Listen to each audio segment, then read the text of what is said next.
Bienvenue sur Africa 24 pour cette nouvelle édition du 12-15. Au sommaire de l'actualité, le prix Nobel 2015 de la paix a été décerné aux 4 acteurs clés du dialogue national en Tunisie. Ce quartet a été récompensé pour son rôle décisif et efficace durant les négociations de la transition démocratique en Tunisie. La microfinance en Côte d'Ivoire pour épargner et créer des petites et moyennes entreprises. Les femmes s'organisaient souvent en tontine. Désormais, la microfinance s'est imposée. Afin d'encourager cette dynamique, les acteurs de ce secteur attendent le soutien de l'État. Et les travaux du Forum régional sur la production à petite échelle du lait en Afrique de l'Ouest se sont clôturés ce jeudi 8 octobre 2015. Les détails dans ce journal. Le Nobel de la paix a donc été attribué ce vendredi au quartet tunisien composé d'associations et d'organisations syndicales qui a parrainé le dialogue national au sortir de la révolution de Jasmin. Cet organisme a mené la Tunisie à la pluralité politique et a ainsi permis le rétablissement d'un véritable système constitutionnel dans le pays. Arwa Barkala. L'annonce a créé la surprise en ce vendredi 9 octobre. Un quartet d'associations et de syndicats tunisiens lauréats du prix Nobel de la paix. Le comité Nobel a décidé que le prix Nobel de la paix 2015 sera attribué au quartet tunisien ayant mené au dialogue national pour sa contribution décisive à une démocratie pluraliste en Tunisie à l'aube de la révolution de 2011.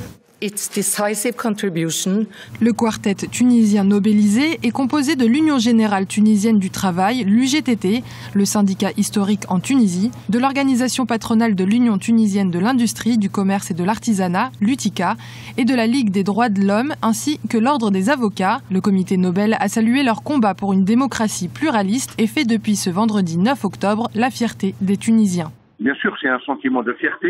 Le GTT, l'UTICA, la Ligue tunisienne pour la défense des droits de l'homme et aussi l'Ordre national des avocats ne s'y attendaient pas. On s'y attendait l'année dernière, on a été deuxième. Personne ne s'y attendait cette année, on a été primé. Encore une fois, c'est la vox populi, c'est la voix du peuple qui triomphe. Ce n'est pas la voix des bureaucrates, de la partitocratie, ni des mafieux de tous bords qui ont essayé d'instrumentaliser cette révolution, la révolution de la dignité, de la démocratie. Donc c'est un sentiment de fierté. Les Tunisiens se voient grands maintenant et ils disent pour une fois qu'on fait l'actualité internationale autrement que par des informations négatives. Le quartet a été formé à l'été 2013, à un moment où le processus de démocratie était en danger en Tunisie en raison d'assassinats politiques et de vastes troubles sociaux. Cette récompense arrive alors que la Tunisie a essuyé en 2015 plusieurs attentats revendiqués par l'État islamique. Le prix Nobel de la paix sera remis à Oslo le 10 décembre 2015.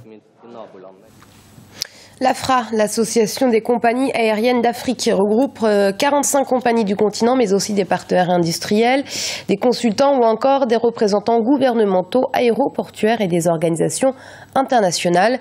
La 47e Assemblée générale annuelle et le sommet de l'AFRA sera organisé cette année du 8 au 10 novembre à Brazzaville, la capitale congolaise. La microfinance, dont la tontine peut être qualifiée d'ancêtre, est arrivée en Afrique sous sa forme moderne dans les années 80.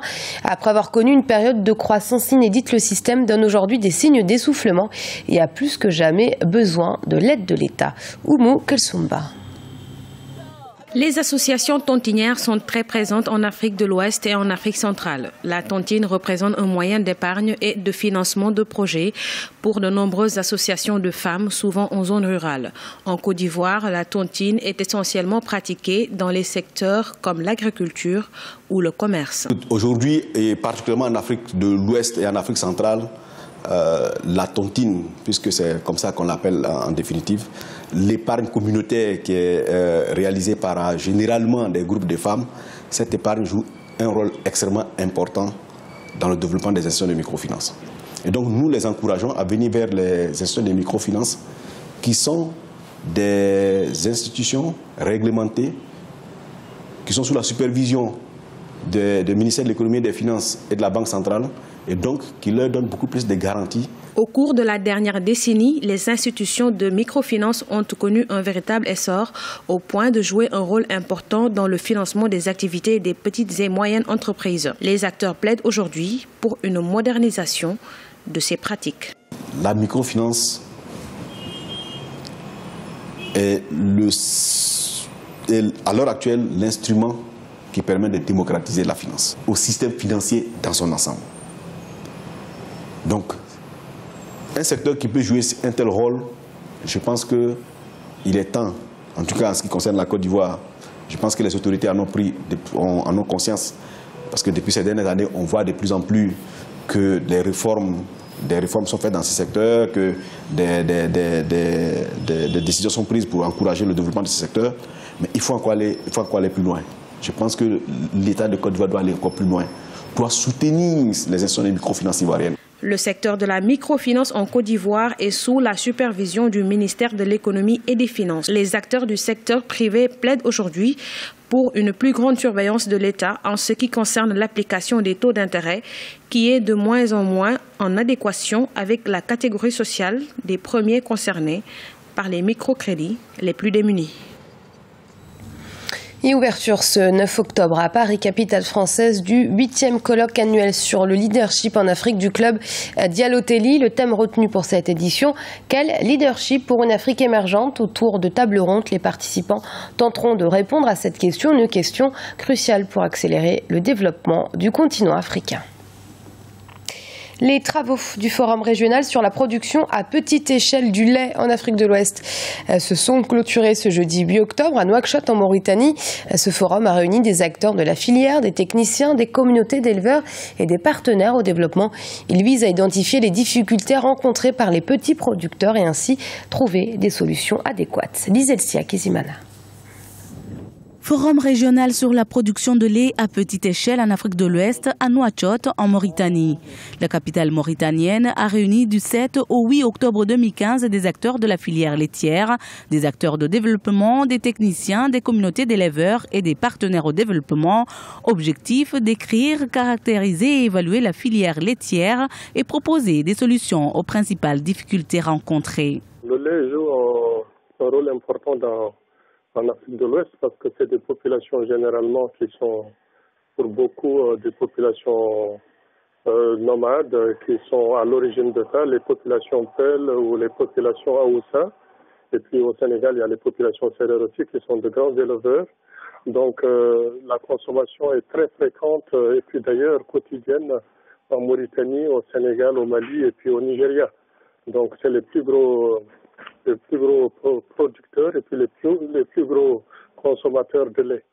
Donc, cause pour laquelle le sommet se tient à Nouakchott, parce que la Mauritanie, avec ses 4 millions d'habitants, dépense à peu près entre 150 et 200 millions de dollars par an pour acheter du lait.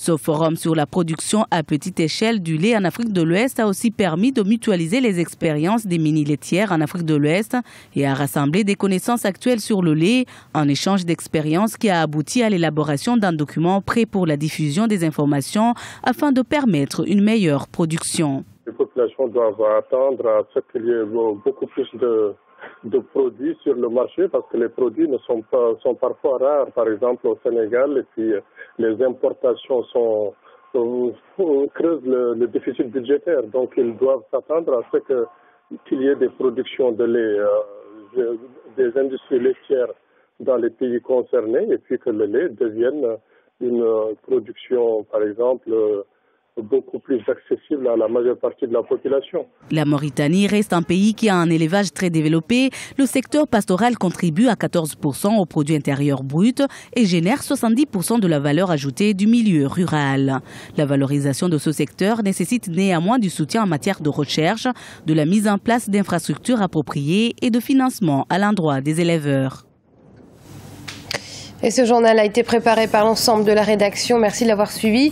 Restez sur Africa 24. Dans un instant, une nouvelle édition de l'information.